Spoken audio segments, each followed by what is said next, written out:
ಎಲ್ಲರಿಗೂ ನಮಸ್ಕಾರ. ಮತ್ತೊಂದು ವಿಡಿಯೋಗೆ ಸ್ವಾಗತ. ನಾನು ನಿಮ್ಮ ಡಾರ್ಲಿಂಗ್ ಧನು. ಮ್ಯಾಚ್ ನೋಡಿದ್ರೆ GT ಮತ್ತು KKR. ನಾನು ಬೆಳಗ್ಗೆನೇ ವಿಡಿಯೋ ಮಾಡೋದ್ರೆ ಮ್ಯಾಚ್ ಎಲ್ಲ ಪ್ರಿಡಿಕ್ಷನ್ ಹೇಳಿದ್ದೆ, ಇವ್ರು ಕಾಡಿಗೆ ಹೋಗ್ತಾರೆ, GT ಗೆಲ್ಲುತ್ತೆ ಅಂತ. ಖಂಡಿತವಲ್ಲ ಅದೇ ರೀತಿ ಆಗಿದೆ. GT ಗೆಲ್ಲುತ್ತೆ, ಕಲ್ಕತ್ತಾ ಕಾಡಿಗೆ ಹೋಗುತ್ತೆ ಅಂತ ಹೇಳಿದ್ದೆ. ಅದೇ ರೀತಿ ಆಗಿದೆ. ಯಾವುದೇ ಚೇಂಜಸ್ ಆಗಿಲ್ಲ, ಆಗೋದು ಇಲ್ಲ, ಮುಂದೆ ಕೂಡ ಆಗೋದು ಇದೆ. ಅವ್ರು ಫಸ್ಟ್ ಬ್ಯಾಟಿಂಗ್ ಆಡ್ಲಿ ಸೋಲ್ತಾರೆ, ಸೆಕೆಂಡ್ ಬ್ಯಾಟಿಂಗ್ ಆಡ್ಲಿ ಸೋಲ್ತಾರೆ. ಸೋಲೋದು ಅವ್ರ ಕರ್ತವ್ಯ, ಸೋಲೋದು ಅವ್ರ ಕೆಲಸ, ಸೋಲೋದು ಅವ್ರದ್ದು ಚಾಡಿ. ಇದು ಅನ್ಕೋಬೇಕಷ್ಟೇ. ಯಾಕಂದ್ರೆ IPL ಸ್ಟಾರ್ಟ್ ಆಗಿ ಮುಂದೆ RCB ಟ್ರೋಲ್ ಮಾಡೋದಲ್ಲ. ಫಸ್ಟ್ ನಿಮ್ಮ ಬುಡ ಎಲ್ಲಿದೆ, ನೀವೆಲ್ಲಿದ್ರ, ನಿಮ್ಮ ಮ್ಯಾಚ್ ಏನು, ನಿಮ್ಮ ಟೀಮ್ ಏನು ಅಂತ ಅರ್ಥ ಮಾಡ್ಕೊಂಡು ಬೇರೆ ಟ್ರೋಲ್ ಮಾಡಿದ್ರೆ ತುಂಬಾ ಚೆನ್ನಾಗಿರೋದು, ಸರಿನಾ? ಅದಕ್ಕನೆ ಕರ್ಮ ಯಾರನ್ನು ಬಿಡಲ್ಲ ಅಂತ ಅನ್ಸುತ್ತೆ. ಅದು ಇದೆ ಅನ್ಸುತ್ತೆ. ಕರ್ಮನ ಒಂದು ಡೈಲಾಗ್ ಇದೆ ಅಲ್ಲ, ಕರ್ಮ ಬಿಟ್ರು ಕೊಹ್ಲಿ ಬಿಡಲ್ಲ ಅಂತ. ಆ ರೀತಿ ಏನಿಲ್ಲ.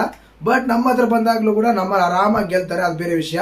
ಬಟ್ ಇವ್ರು ಮಾತ್ರ ಇನ್ನೊಬ್ಬರನ್ನ ಈಯಾಡ್ಸಕ್ಕಿಂತ ಮುಂಚೆ ನಾವು ಗೆಲ್ ಮೇಲೆ ಮಾಡ್ಕೊಂಬನ, ಇವೆಲ್ಲ ಇದು ಬ್ಯಾಡ್ ಅನ್ನೋದು ಆಗ್ಬೇಕಾಗಿತ್ತು. ಅದನ್ನ ಬಿಟ್ಬಿಟ್ಟು ಮುಂಚೆ ಟ್ರೋಲ್ ಮಾಡಿದ್ರು. ಇನ್ನು ಮ್ಯಾಚ್ ವಿಷಯಕ್ಕೆ ಬರೋಣ. ಖಂಡಿತವಾಗ್ಲೂ ಮ್ಯಾಚ್ ನೋಡಿರ್ತೀರ. ಯಾವ ರೀತಿ ಅಂದ್ರೆ ಈ KKRದವರು ಚೇಂಜಿಂಗ್ ಮಾಡಿದ್ರೆ ಪ್ರೆಷರಲ್ಲಿ ಬ್ಯಾಟಿಂಗ್ ಆಡಲ್ಲ, ಫಸ್ಟ್ ಬ್ಯಾಟಿಂಗ್ ಮಾಡಿದ್ರೆ ಇನ್ನೊಂದು ಸ್ಕೋರ್ ಆಗಲ್ಲ. ಅಲ್ಲೇ ಗುರು 15 ಓವರ್ಗೆ 140 ರನ್ ನೋಡಿದ್ರೆ, ಇನ್ನು 5 ಓವರ್ ಇದಾವೆ. 5 ಓವರ್ಗೆ ಮಿನಿಮಮ್ ಒಂದು 50-60 ರನ್ ನೋಡಿದ್ರೆ 200 ಮೇಲೆ ಸ್ಕೋರ್ ಹೋಗೋದು. ಅಂಥದ್ರಲ್ಲಿ ಲಾಸ್ಟ್ 6 ಓವರ್ಸ್ ಕೇವಲ 30 ರನ್ ಮಾತ್ರ ಹೊಡೆದಿದ್ದಾರೆ. 6 ವಿಕೆಟ್ ಕಳ್ಕೊಂಡಿದ್ದಾರೆ ಗುರು. ಲಾಸ್ಟ್ 6 ಓವರ್ 6 ವಿಕೆಟ್, 30 ರನ್ನು. ಯಪ್ಪ, ಎಂತ ಫಿನಿಶಿಂಗು ಮರ. ಇಡೀ IPL ಅಲ್ಲಿ ಇಷ್ಟಲ್ಲಿಂತ ಆಗಿರೋ ಅನ್ಕೊಂಡಿದ್ದೀನಿ. ಅಲ್ಲ, ಇನ್ನು ಅದಕ್ಕಿಂತ ಲೋ ಸ್ಕೋರ್ ಆಗಿದೆ. ಯಾಕೆ ಅಂದ್ರೆ ಬೇಗ ಔಟ್ ಆಗ್ತಾರೆ, ಇಲ್ಲ ಪಿಚ್ ಡಿಫ್ರೆಂಟ್ ಇರುತ್ತೆ, ಹಂಗಲ್ಲ. ಇವರು 14 ಓವರ್ ತನಕ ಚೆನ್ನಾಗಿ ಆಡಿ ಲಾಸ್ಟ್ 6 ಓವರ್ 6 ವಿಕೆಟ್ ಕಳ್ಕೊಂಡು 30 ರನ್ ಹೊಡಿತಾರೆ ಅಂದ್ರೆ ಎಷ್ಟು ದರಿದ್ರ ಇದೆಯೋ ಮರ. ನೀವು ಟೀಗ ಕ್ಲಿಯರ್ ಕಟ್ ಆಗಿ ಗೊತ್ತಾಗುತ್ತೆ ಖಂಡಿತವಾಗ್ಲು. ಸ್ಟಾರ್ಟಿಂಗ್ ಅಲ್ಲಿ ರಹಾನೆ ಡಕ್ಔಟ್ ಆಗ್ತಾರೆ, ಅದಾದ್ಮೇಲೆ ರಘುವಂಶ ಡಕ್ಔಟ್ ಆಗ್ತಾನೆ, ಅದಾದ್ಮೇಲೆ ಪವಲು ಪರವಾಗಿಲ್ಲ ಅನ್ಸುತ್ತರು ಕೂಡ. ಕ್ಯಾಮ್ರಾನ್ ಗ್ರೀನ್ ಮಾತ್ರ 79 ರನ್ಸ್ ಹೊಡಿತಾರೆ. ಅವರಿಂದನೇ ಆ ಸ್ಕೋರ್ ಬರಕ್ ಸಾಧ್ಯ ಅಂತ ಅನ್ಸುತ್ತೆ ಖಂಡಿತವಾಗ್ಲು. ಇಲ್ಲ ಅಂದ್ರೆ ಇವ್ರು ಯಾವ ಮಟ್ಟದಲ್ಲಿ ಇರ್ತಿದ್ರು ಅಂತ ಊಹೆ ಮಾಡಕ್ಕೂ ಆಗ್ತಾ ಇಲ್ಲ ಖಂಡಿತವಾಗ್ಲು.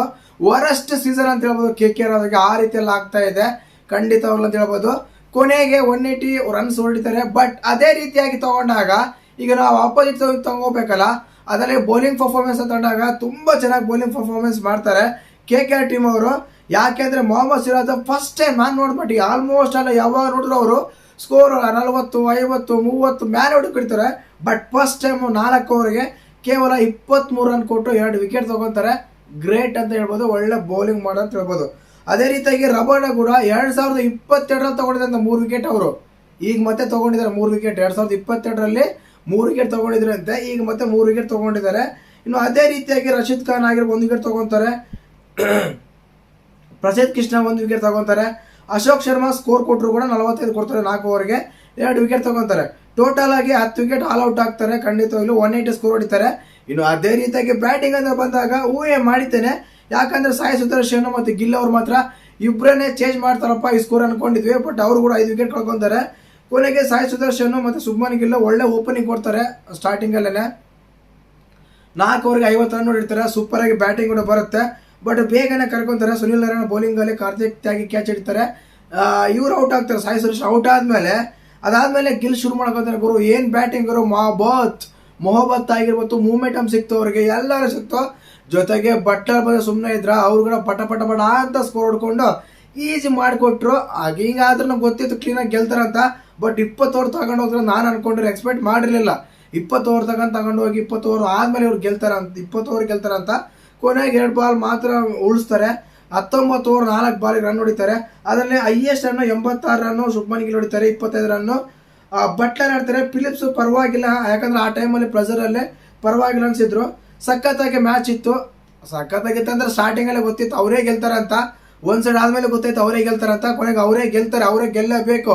ಯಾಕೆ ಅಂದ್ರೆ KKR ಅದು ಸೋಲೋ ಟೀಮ್ ಅಂತ ಗೊತ್ತಾಗುತ್ತೆ ಖಂಡಿತವಾಗ್ಲೂ. ಮತ್ತೆ ನಿಮಗೆ ಮ್ಯಾಚ್ ನೋಡಿದಾಗ ಏನು ಅನ್ಸತ್ತಲ್ಲ ಕಮೆಂಟ್ ಮಾಡಿ. ಒಂದು ಸ್ವಲ್ಪ ವಾಯ್ಸ್ ಸರಿ ಇಲ್ಲ ಗುರು, ತಪ್ಪು ತಿಳ್ಕೊಬೇಡಿ, ಇರಿಟೇಟಿಂಗ್ ಆಗುತ್ತಾ ಖಂಡಿತವಾಗ್ಲೂ ಆ ರೀತಿ ಆಗುತ್ತೆ. ಆ ರೀತಿ ಆದ್ಮೇಲೆ ನಿಮ್ಗೆ ಏನು ಅನ್ಸುತ್ತೆ ಮ್ಯಾಚ್ ನೋಡಿದ್ಮೇಲೆ, ಯಾರ ಪಾಸಿಟಿವ್ಸ್ ಏನು ನೆಗೆಟಿವ್ಸ್ ಏನು ಅಂತ ಕಮೆಂಟ್ ಮಾಡಿ. ಯಾರು ಕೂಡ ಪ್ರಿಡಿಕ್ಷನ್ ಕರೆಕ್ಟಾಗಿ ಹೇಳಿರಲಿಲ್ಲ. ಫಸ್ಟಿಗೆಲ್ಲ ಒಬ್ರು GT ಅಂದ್ರು, ಆಮೇಲೆ KKR ಅಂದ್ರು, ಇನ್ನೊಬ್ರು ಇದೊಂದ್ರು. ಕರೆಕ್ಟಾಗಿ ಪ್ರಿಡಿಕ್ಷನ್ ಹೇಳಿ.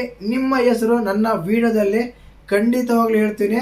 ಇಂಥವ್ರು ಪ್ರಿಡಿಕ್ಷನ್ ಮಾಡಿದ್ರೆ ಇವ್ರು ಗೆಲ್ತಾರ ಅಂತೇಳಿ ಹೇಳ್ತೀನಿ. ಪ್ರಿಡಿಕ್ಷನ್ ಮಾಡಿ ಮಿಸ್ ಮಾಡ್ದೇನೆ. ಜೈ ಹಿಂದ್, ಜೈ ಕರ್ನಾಟಕ. ಮತ್ತೆ